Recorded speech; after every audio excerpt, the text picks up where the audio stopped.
আসসালামু আলাইকুম। আজকে নতুন একটি রেসিপি নিয়ে আপনাদের মাঝে আবারও হাজির হলাম। আজকে বানাবো চিকেন ফ্রাই। প্রথমে চিকেন ফ্রাইগুলোকে ভালোভাবে পরিষ্কার করে নিয়েছি। দেন এরপরে একটু করে গরম পানি সিদ্ধ করে সেখানে হালকা ভাপ দিয়ে নিচ্ছি চিকেন ফ্রাইগুলোকে। আমি আজকে আপনাদের সাথে যে প্রসেসটা দেখাচ্ছি সেটা আমার আম্মু চিকেন ফ্রাই করার আগে মুরগিগুলোকে একটু করে ভাপে দিয়ে নেয়।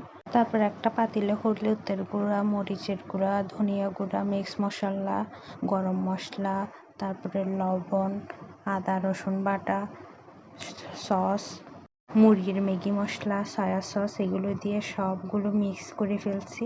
মশলাগুলো মিক্স করার সময় 1 পিস লেবুর রস কেটে দিছি। এখন এগুলোকে ভালোভাবে মিক্স করে নিচ্ছি।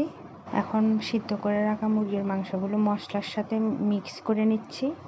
মশলার মুরগির মাংসগুলো ভালোভাবে মিক্স করে নিচ্ছি। যেহেতু এখানে অনেক, তো আমি অল্প অল্প করে এগুলোকে মিক্স করে নিচ্ছি। আমি আপনাদের সাথে এখানে মশলার পরিমাণটা শেয়ার করিনি। আপনারা আপনাদের পরিমাণ মতো মশলা দিয়ে এভাবে ম্যারিনেট করে আপনারা ফ্রোজেন করে রাখতে পারবেন। যখন ইচ্ছা তখন ফ্রিজ থেকে নিয়ে ভেজে খেতে পারবেন। আমিও এই সেম প্রসেসে ফ্রোজেন করে রেখে দিই, যখন প্রয়োজন হয় তখন ভেজে নিজেরা পরিবেশন করে খাই।